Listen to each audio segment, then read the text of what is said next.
பாக்கியாவை எப்போ பார்த்தாலும் மட்டம் தட்டி பேசுகிற இந்த ஈஸ்வரி பாட்டியை இதுக்கப்புறமும் பாக்கியா வந்து பேச விட்டு வேடிக்கை பார்க்காம இந்த ஈஸ்வரி பாட்டியை கழுத்தை பிடிச்சி வெளியே தள்ளணும் வீட்டை விட்டு அப்படின்னு சொல்லிட்டு நீங்களும் நினச்சிங்கன்னா மறக்காமல் இந்த வீடியோக்கு ஒரு லைக் தட்டி விட்டு கூடவே நம்ம சேனலையும் சப்ஸ்கிரைப் பண்ணி உங்களுடைய ஆதரவை தெரிவிங்க. பாக்கியா இப்போ இந்த நிலைமையில நிற்கிறது இந்த ஈஸ்வரி பாட்டிக்கு அப்படியே மனசுக்கு குழு குழுன்னு இருக்கு போல.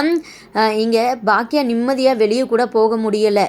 இங்கே பேக்கை தூக்கிட்டு பாக்கியா வந்து ஒரு முக்கியமான வேலையாக பார்த்தீங்கன்னா வெளியே கிளம்புறாங்க. உடனே பாட்டி இருந்துக்கிட்டு தடுக்கிறாங்க. எங்கே போகிற பாக்கியா? அதான் இப்போ உன்னோட ரெஸ்டாரண்ட்டுமே இல்லை, இப்போ கூட நீ வீட்டில் கொஞ்ச நேரம் இருக்க மாட்டியா? எங்கேயாச்சும் போயிட்டு வெளியே ஊர் சுற்றிட்டு வரணுமா அப்படின்னு சொல்லிட்டு ஒரு மாதிரி பேசுகிறாங்க.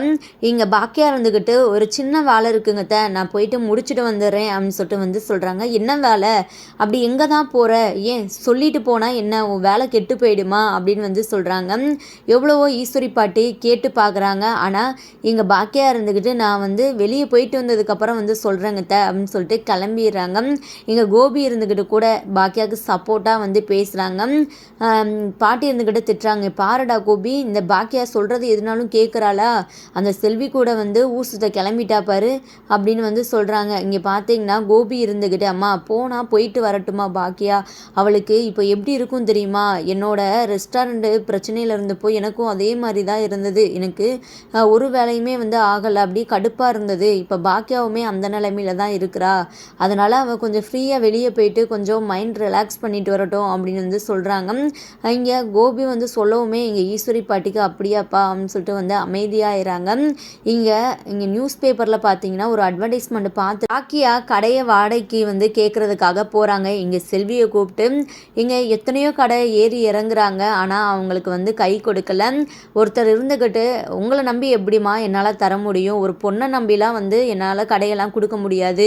நீங்கள் திடீர்னு வாடகை கொடுக்காம இருப்பீங்க, நீங்களாம் எப்படிமா பிஸ்னஸ் நடத்த முடியும் அப்படின்னு சொல்லிட்டு ரொம்பவே ஒரு மாதிரி பேசுகிறாங்க. அது மட்டும் இல்லாமல் இங்கே நம்ம பாக்கியாவோட பர்சனல் லைஃப்பெல்லாம் கேட்டு கேள்வி மேலே கேள்வியாக கேட்டுட்டு இருக்கிறாங்க. இதனால் பாக்கியாவும் டென்ஷன் ஆகுறாங்க, இன்னொரு பக்கம் செல்வியுமே டென்ஷன் ஆகுறாங்க. அங்கேருந்து அவரை ஒரு மாதிரி அவருக்கு ஏற்ற மாதிரி பதில் சொல்லிவிட்டு அங்கேருந்து நம்ம பாக்கியா வந்து கிளம்பிடுறாங்க செல்வியை கூப்பிட்டு. அப்புறம் ஒரு ஜூஸ் கடைக்கு போகிறாங்க. அங்கே பார்த்தீங்கன்னா, என்னக்கா இப்படிலாம் வந்து நடக்குது? ஒரு பொண்ணுனா தனியாக இருந்து எதையுமே வந்து பண்ண முடியாதா? ஒரு ஆம்பளை துணையோட தான் வந்து இந்த உலகத்தில் வாழ முடியுமா? அவர் பேசுகிறதெல்லாம் பார்த்தியாக்கா எப்படிலாம் பேசுகிறாரு அப்படின்னு கேட்டுட்டு இருக்கிறாங்க. ஆமாம் செல்வி, இந்த மாதிரிங்களும் ஒரு சில மனுஷங்க இருக்க தான் செய்கிறாங்க. ஆனால் நம்மளை வந்து ஊக்குவிக்கிற மாதிரியும் வந்து சில பேர் இருக்க தான் செய்கிறாங்க. அதெல்லாம் வந்து நம்ம நினச்சி ஃபீல் பண்ணிகிட்டு இருக்கக்கூடாது. கண்டிப்பாக நமக்குன்னு ஒரு அடையாளத்தை நம்ம உருவாக்கணும் அப்படின்னு சொல்லிட்டு தான் எப்போதும் போல் நம்ம பாக்கியா வந்து பேசிகிட்டு இருக்கிறாங்க. எங்கள் செல்வி இருந்துக்கிட்டு பாக்கியா பேசுகிறதே பார்க்குறாங்க. என்ன செல்வி ஏன் அப்படி பார்க்குற அப்படின்னு சொல்லிட்டு வந்து கேட்குறாங்க. என்னக்கா உன்னால் மட்டும் எப்படி தான் இப்படிலாம் வந்து இது பண்ண முடியுதோ சத்தியமாக எனக்கு தெரியல. ஓ நிலமையில நான் இருந்தேன்னா கண்டிப்பாக இவ்வளோ பெரிய ஒரு இதிலேருந்து வெளியே வந்திருந்துருக்க மாட்டேன் இவ்வளோ சீக்கிரத்தில். உன்னை நினைக்க எனக்கு பெருமையாக இருக்காக்கா அப்படின்னு சொல்லிட்டு வந்து சொல்கிறாங்க. போதும் போதும் செல்வி, சரி கிளம்பலாம், என்னால் உனக்கு ரொம்ப அலைச்சல் தானே அப்படின்னு வந்து கேட்குறாங்க. அக்கா என்னக்கா நீ பேசுகிற? நீ ஒரு வார்த்தை செல்வி வான்னு சொல்லிட்டு சொன்னால் போதும், நான் ஓடோடி வந்துடுவேன். நான் சும்மா வீட்டில் வெட்டியாக தானக்கா இருக்கேன், உனக்கு ஹெல்ப்பாக இருக்கிறது எனக்கு சந்தோஷம்தான்க்கா. நீ சும்மா எதையாச்சும் யோசிச்சுக்கிட்டு என்னை கூப்பிடாமலாம் இருந்துடாத. நீ எங்கே போகணுன்னாலும் கூப்பிடு, நான் வந்துடுறேன் சரியா அப்படின்னு சொல்லிட்டு இங்கே செல்வி தன்னோட வீட்டுக்கு போகிறாங்க. இங்கே பாக்கியாவுமே பார்த்திங்கன்னா வீட்டுக்கு வராங்க. இங்கே வீட்டுக்கு வந்த பாக்கியா கிட்ட பார்த்தீங்கன்னா இந்த ஈஸ்வரி பாட்டி எப்போதும் போல் கேள்வி மேலே கேள்வியாக கேட்டுட்டு இருக்கிறாங்க. என்ன பாக்கியா இப்போ எங்கே போன? ஊர் சுற்றி முடிச்சுட்டு வந்துட்டையா அப்படி இப்படின்னு சொல்லிட்டு வந்து கேட்குறாங்க. சரி இப்போ எங்கே வெளியே போனேன் அப்படின்னு சொல்லிட்டு வந்து கேட்குறாங்க. அப்போ தான் வந்து இங்கே பாக்கியா வந்து எல்லாத்தையுமே சொல்கிறாங்க. இந்த மாதிரி நியூஸ் பேப்பரில் வந்து ஒரு விளம்பரம் பார்த்தேன், அதில் வந்து கடை வாடகைக்கு விடப்படும்னு சொல்லிட்டு போட்டிருந்தாங்க, அதை தான் போயிட்டு விசாரிச்சுட்டு வந்தேன் அப்படின்னு வந்து சொல்கிறாங்க. அதே எதுக்கு நீ போயிட்டு விசாரிச்சுட்டு வர அப்படின்னு சொல்லிட்டு வந்து கேட்குறாங்க. ரெஸ்டாரண்ட் ஓப்பன் பண்ணுறதுக்கு தான் அப்படின்னு வந்து சொல்கிறாங்க. இதை கேட்டதுமே பாட்டிக்கு பயங்கர ஷாக் ஆகிடுது. இங்கே மற்ற எல்லாருமே ஒரு மாதிரி ஷாக்கில் தான் இருக்கிறாங்க. என்ன பாக்கியா, நேற்று தான் வந்து அப்படி இப்படின்னு சொல்லிட்டு நாங்கள்லாம் சொல்லும்போது சரின்னு சொல்லிட்டு தலையாட்டினேன், இதுக்கப்புறம் வீட்டிலேயே ரெஸ்ட் எடுக்கிறேன்னு சொல்லிட்டு இப்போ மறுபடியுமே வேலையை வந்து ஆரம்பிச்சிட்டியா, நீலாம் வந்து திருந்தவே மாட்ட போல அப்படின்னு வந்து சொல்கிறாங்க. அத்தை நீங்கள் என்ன பேசுகிறீங்க, இப்போ என்ன நான் இந்த 4 சுவத்துக்குள்ளேயே வீட்டு வேலையை பார்த்துட்டு அப்படியே உட்காந்துருக்கணுமா, என்னால் அப்படிலாம் முடியாதுங்க அத்தை, எனக்கு அப்படியே பைத்தியம் முடிச்சு போயிடும். இப்போ கூட பாருங்கள், நடந்தது ஒன்று, ஆனால் இங்கே மற்றவங்களாம் பேசுகிறது வேறு. ஆனால் அவங்க பேசுகிறத பற்றிலாம் எனக்கு கவலை இல்லை, 1னா 9ன்னு சொல்லிட்டு ஒரு மாதிரி வந்து வேறு மாதிரி க்ரியேட் பண்ணி பேச தான் செய்வாங்க. ஆனாலுமே வந்து என்னோட லட்சியம் கனவு எல்லாமே வந்து எனக்கு என்னோடய பிஸ்னஸை வந்து பெருசாக இது பண்ணணும், நான் சாதிச்சு காட்டணும். இப்போ கூட பாருங்கள், இந்த கடை வாடகைக்கு வந்து கேட்க போகும்போது கூட ஒரு பொண்ணை நம்பி கொடுக்குறதுக்கு அவ்வளோ யோசிக்கிறாங்க. இவங்க எல்லார் முன்னாடியும் வந்து நான் ஒரு பொண்ணாக தனி ஆளாக நின்று நான் சாதிச்சு காட்டணும், அதுதான் வந்து பெருமை அப்படின்னு இங்கே பாக்கியா இருந்துக்கிட்டு சொல்கிறாங்க. இங்கே பாக்கியா பேசுகிறத கேட்டுட்டு இந்த ஈஸ்வரி பாட்டிக்கு கொஞ்சம் கூட சந்தோஷம் இல்லை, கடுப்பாக தான் ஆகுது. ஆமாம், சும்மா இந்த மாதிரி வாய்க்கிலேயே பேசு, இப்படி பேசி பேசியே தான் வந்து ஒரு பிரச்சனையை இழுத்து வச்சுட்டு வந்துற அந்த சம்மந்தி கூட வந்து பிரச்சனையை பண்ணி வச்சுருக்கிற, இன்னும் வேறு யாருக்கிட்டையாச்சும் வந்து போயிட்டு வீண் சண்டை இழுத்து வந்துடாத அப்படின்னு வந்து சொல்கிறாங்க. ஏதோ பாக்கியா நிறையா சண்டை போட்ட மாதிரியும் இந்த ஈஸ்வரி பாட்டி சண்டையை தீர்த்து வச்ச மாதிரியும்லாம் பேசிகிட்டு இருக்கிறாங்க. இந்த பாட்டி தான் பார்த்திங்கன்னா ஏதாவது தேவையில்லாத பிரச்சனைலாம் இழுத்துட்டு வந்துடுவாங்க. அங்கே நம்ம கமலா பாட்டி அண்ட் ராதிகாலாம் இருக்கும்போது எத்தனை பிரச்சனை. பாக்கியாலாம் இல்லைன்னா கண்டிப்பாக இந்த பாட்டி வந்து ஜெயிலுக்குள்ளே தான் கிடந்திருக்கணும். பாக்கியா மூலம் தப்பிச்சிட்டாங்க. ஆனால் பாக்கியா பண்ணது இதுதாங்க பெரிய தப்பு.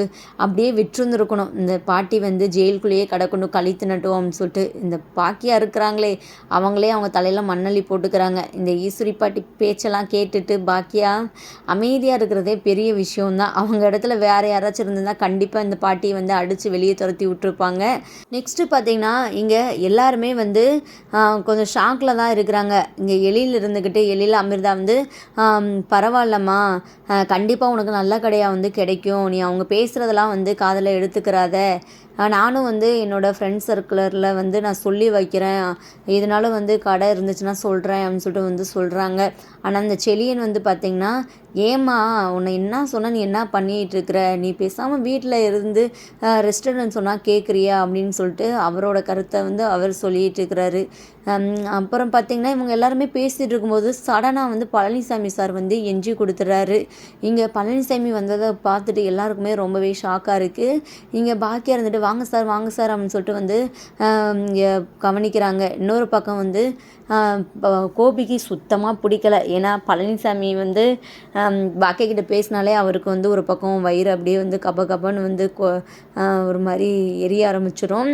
அட வாங்க சார், கொஞ்சம் கூட எதிர்பார்க்கல, நீங்கள் ஃபாரின்லேருந்து எப்போ வந்தீங்க, உங்ககிட்ட வந்து பேசணும்னு சொல்லிட்டு ரொம்பவே ட்ரை பண்ணேன், கொஞ்சம் அடுத்தடுத்து கொஞ்சம் பிஸியாகவே ஆகிட்டேன், இனியாவோட கல்யாணம் வேறு வந்து இப்போ தான் முடிஞ்சிச்சு அப்படின்னு வந்து எல்லாத்தையுமே வந்து நம்ம பாக்கியா வந்து சொல்கிறாங்க. இதை கேட்டு வந்து பழனி ஷாக் ஆகுறாங்க. என்ன மேடம் இனியா கல்யாணம்னு சொல்லிட்டு சொல்கிறீங்க, என்ன ஒரு வார்த்தை கூட கூப்பிடலையே அப்படின்னு சொல்லிட்டு வந்து கேட்குறாங்க. நீங்களும் அங்கே வந்து ஒர்க்கில் பிஸியாக இருந்தீங்களே சார், அதனால தான் வந்து நான் கூப்பிடலை அப்படின்னு சொல்லிட்டு வந்து சொல்கிறாங்க. ஒரு இன்விடேஷன் ஒரு ஃபோன்லேயாச்சும் நீங்கள் அனுப்பிச்சி விட்ருக்கலாம்ல, நான் ஓடோடி வந்திருப்பேல அப்படின்னு சொல்லிட்டு வந்து சொல்கிறாங்க. பரவாயில்லங்க சார், இருக்கட்டும், அதான் இப்போ வந்துட்டீங்களே அப்படின்னு சொல்லிட்டு நம்ம பாக்கியா வந்து சமாளிக்கிறாங்க.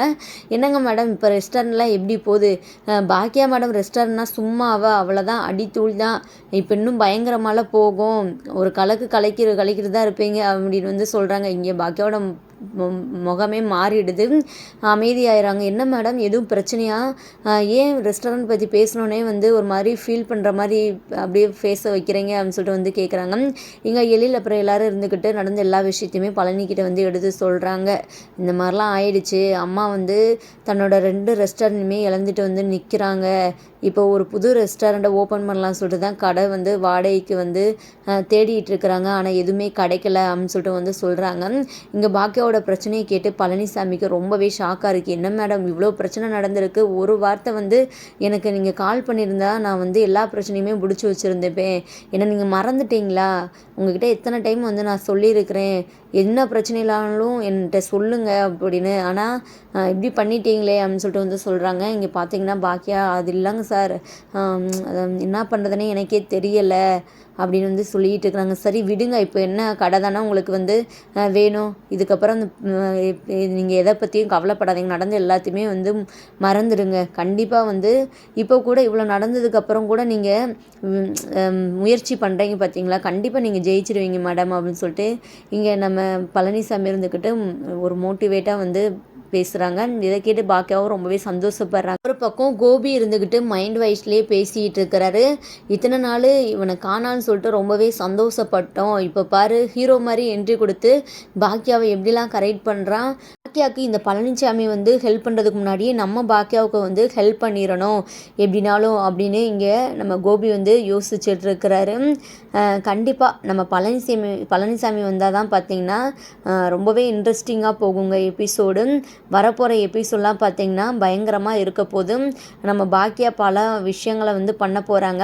கண்டிப்பாக கூடிய சீக்கிரத்திலே பாக்கியா வந்து ஒரு புது பிஸ்னஸாக, அதாவது தன்னோட ரெஸ்டாரண்ட்டை புதுசாக ஓப்பன் பண்ணி இந்த சுதாகர் முகத்தில் வந்து பார்த்திங்கன்னா கறியை பூசணும். அப்போ தான் வந்து இந்த சுதாகருக்கெலாம் வந்து புரியும்.